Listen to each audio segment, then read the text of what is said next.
Hey everyone, and welcome along to Seriously Risky Biz. This is our podcast all about cybersecurity policy and intelligence. My name is Amberleigh Jack, and very shortly I'll bring in our policy and intelligence editor, Tom Uren, who's been working away on the Seriously Risky Business newsletter, which you can read and subscribe to over at our website, risky.biz. But first, I'd like to thank the William and Flora Hewlett Foundation for supporting Tom's work here, and also Lawfare, who syndicate his newsletter and publish it on the Lawfare Media website.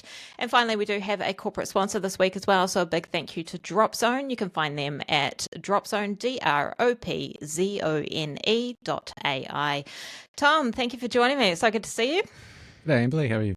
Yeah, really good, thanks. And you've touched on a couple of reports in the newsletter this week. And the first one that I want to talk to you about is one that's been published by Dartmouth's Institute for Security, Technology and Society. And they've basically looked into how the US government should utilize the private sector to help with offensive cyber and boost its cyberspace dominance, which Yep. it seems that you've taken as kind of a fancy way of saying beating China. According to the report, what is the key to the US having this cyber dominance? Yeah, so the report is, I thought, interesting. What I like about these kinds of reports is this got a group of, I think, 30 experts, so people involved in different parts of what they call offensive cyber, and basically got them in a room and talked about the gaps and opportunities. And they came up with a list of recommendations. They stepped through the gaps and opportunities, and I like these kind of reports because if you speak to a real in-depth expert in something, you learn something if you ask the right questions. And so if you do that and you bring it together in a report, you can actually say stuff that is quite interesting and valuable. Now, I thought the problem with this report in a way is that it assumes that we want to get to a certain place, and that place is more private sector involvement in offensive cyber activities. And it defined offensive cyber very broadly as basically anything from tool development to getting access to actually conducting operations for espionage, or even conducting operations for destructive or disruptive effects. So but the starting point is, yes, lawmakers want more operations, they want them faster, and they want the private sector involved more. And I think it's correct to say that lawmakers want that. But it's very unclear exactly what they want. Like, what are you hoping to achieve with that? And it felt to me that the kind of vibe is, it feels like China is winning because it does stuff like mass hacking of Microsoft Outlook Exchange, when there's a vulnerability, and it does that over a week, and they're winning. And it did that with SharePoint recently, for example. So it feels a bit like the Dr. Strangelove scene. We cannot allow a mineshaft gap. But Tom, would the US government actually benefit from doing more of China-style mass hacking like that? Yeah, to me, that's the missing piece. And so the report actually recognises that. They say the US government needs to come up with a public offensive cyber strategy. Like, how do we use our private sector to do these things? And this made me think about how the Chinese system operates. And we know from various leaks the way it operates is it's a hack first, sort things out later system. So they've got the Isoon Data Leaks, which was a cyber espionage contracting company. It was very clear that they were hacking, and then they were trying to see, does anyone want this information? And so when you've got that kind of system and you've got multiple different customers who might like all sorts of different types of information, you can just go hack a whole lot of things, and maybe you'll find a customer that actually values that. So not their whole, but a lot of their commercial sector is known to take hacked materials to benefit their manufacturing, for example. Yeah, right. And that's just not something that happens in the US. So their system is the exact opposite, where the government is the customer it comes up with very precise requirements for what it wants, and then it tasks its intelligence community to go and find that intelligence. So it's decide what you want, what's really valuable, and then you've got a single customer. Whereas China's the opposite. Many customers, many intelligence requirements, hack first, figure it out later. And so it strikes me as really hard to figure out what you would do with a whole lot of more intelligence from China or from Russia or from wherever, where it's not clear that the government cares. Like, would you then have a marketplace for intelligence that just whoever could buy in and get access? I think that's problematic. But one of the recommendations in the report is that the government start a pilot program and it authorize certain vetted private sector organizations to go after what it describes as low-risk actors. And it picks out two in particular, which are cryptocurrency scammers and ransomware operators. And to me, that actually makes a lot of sense. There's both, especially in the cryptocurrency space, there's a lot of scammers that are operating. It's hard to pick out a clear top scammer that you would sick, say, Cyber Command or the FBI or whoever on, that would make much of a difference. It's like an industry rather than it's an at-scale industry rather than a single key player. Yeah, right. And so that makes sense. If you want an at-scale response, then perhaps the private sector is the place to get that. And any one actor is not that important, and so therefore doesn't deserve government attention. But when you add them all up, they can cause a lot of harm. So that makes sense to have a kind of distributed private sector response. And I think the same applies with ransomware. So I think we'll talk a bit more about that ecosystem later on today. But there's certain key, ransomware groups which have got a lot of market share, I guess. Like they are responsible for a large percentage of the harm. And it really makes sense for government operations to go after those groups. But then you've got this long tail. And I think then it's the same as cryptocurrency scammers. You've got a lot of smaller actors. The government's never going to go after all of them. And so that seems like a space where the private sector could try and disrupt, or somehow those groups, dox them, hack their malware, whatever. Yeah, for sure. And it sort of feels like those annoying, niggly, crimey crypto groups and ransomware, that the private sector would not only have the capability, but also kind of the will as well to go after them. I don't know. Yeah. So another part of the report says that basically the private sector is helping in these activities already. Like the capacity exists. There's potentially a lot more that they could do. And so we're not starting from zero. It's more a case of letting them, giving them authorizations, giving them the legal authorities. It points out that there's already a large scam baiting community, right, which will do things like hack scammers and hack their webcams. And it points out that the US legal system doesn't go after scam baiters, even though some of those activities are technically illegal.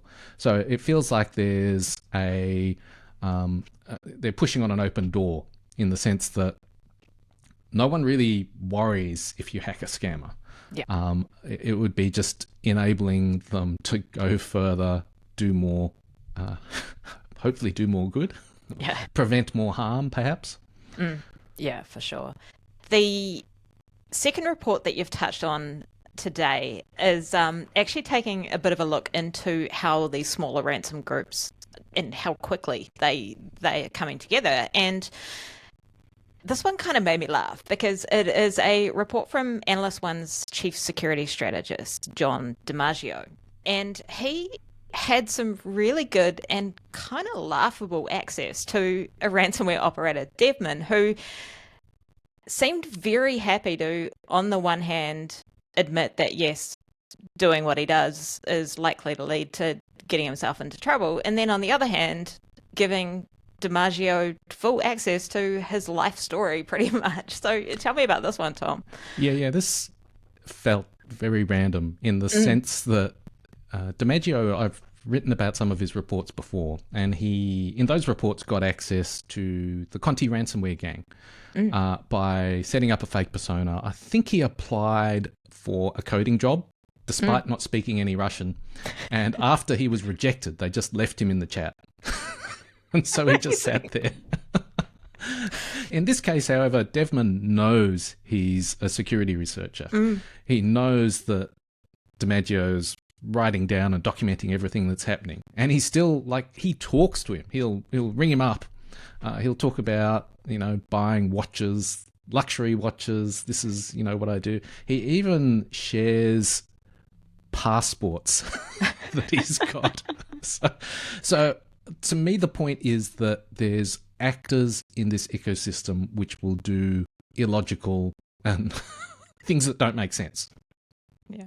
I think just very quickly as well, last week you and I were kind of laughing about how, for me as a journalist, being able to go undercover would be sort of chef's kiss. But I think I want to change that now and say having someone come to me and be more than willing to openly share all their crime secrets with me, maybe a little bit better.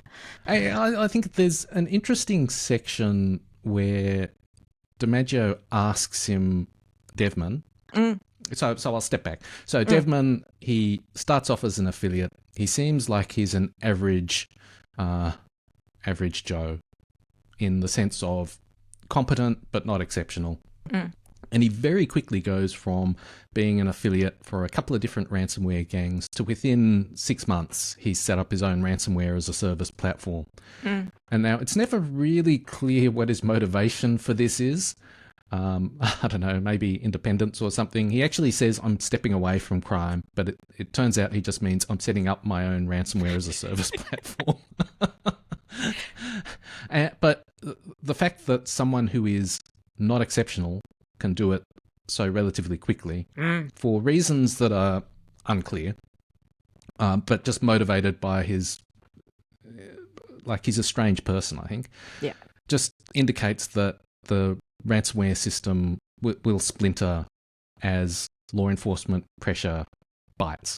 Yeah. And we've seen this in other reports, but this is like a very individual look, a very human story about someone doing this. So I find that really interesting.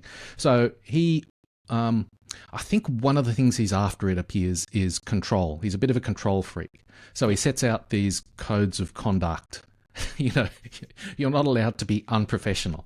It's like, I'm sick of people being rude to each other, so I'm going to set up my own ransomware as a service platform where people will be nice. He even goes so far as to say that you've got to be professional with your victims. Like, they're trying to be professional. They're just trying to get through a business deal. If you're unprofessional, I'm going to take that negotiation away from you. So that's part of the code of conduct or terms of service of the ransomware platform. Yeah, it's always good to be nice when you're doing your ransomware. Yeah, that is pretty much exactly what he says. Yeah. In the code of conduct. Now, at the same time, when it comes to targeting, he doesn't really care. Like, he's got limits against children, and that's it. So it even says, critical infrastructure can and should be targeted. It's not even can be targeted. It's you should go do this. And there's a part which is, if you've got a moral problem, well, you could do data extortion as well. But it feels like if you've got a moral problem, you shouldn't have a moral problem. Come on. Altogether, it's like this person, for reasons totally of his own, has decided to do this. To me, it just reinforced that the ransomware ecosystem is going to splinter, because you'll have all sorts of people who have their own individual reasons for doing things that do and do not make sense, regardless of what Western law enforcement is doing. Yeah, I like the little bit about the his explaining his sort of moral reasoning behind why targeting hospitals was a good idea as well. Yeah. So he's perfectly fine with targeting hospitals, and I guess the benefit of DiMaggio being openly a security researcher is he can just ask him directly, like, why are you allowing this? I think this is bad. And he basically says that in a previous negotiation, he sat in a negotiation that the Conti ransomware group did with a hospital. And the hospital was talking to its insurance company, but it didn't mute the conversation with Conti ransomware. And so Devman was able to overhear the hospital talking to the insurance company. And he said they were talking about the ransom in terms of weighing up how much it would cost to pay versus the payouts to people who die because they haven't been able to resolve the ransomware. So very cold and calculating. And so that had an influence on him. Like, if hospitals are going to be so cold and calculating, well, we should be too. And he's also speaks about the 1999 bombing of a hospital in Belgrade, I think, during the Yugoslav war. NATO bombed a hospital. Several people died, and that fed into his moral calculus, I guess. So he has reasons that relate to him that are totally individual. You know, my take-home message was, it's great to target the biggest and the baddest ransomware groups. Law enforcement action has been somewhat effective. I think it's suppressed the ransomware business, but there'll always be these small players popping up with, their own agenda that are willing to take risks, even though, and he acknowledges, Devman says this is, a terrible thing to do. It's not going to end happily, but somehow he's, he talks about his paranoia and his alcoholism. But still, they do it. Yeah. And so that leaves us, I guess, going back to the first piece. What do we do about this proliferation of smaller groups? Well, it seems like a perfect problem for the private sector to have a crack at. Interesting stuff. Hey, Tom, we might leave it there for today, but thank you so much for your time. And of course, you can read Tom's full analysis at the Seriously Risky Business newsletter on our website, risky.biz. But Tom, have a great week, and we will catch you same time next week. Thanks, Amberleigh.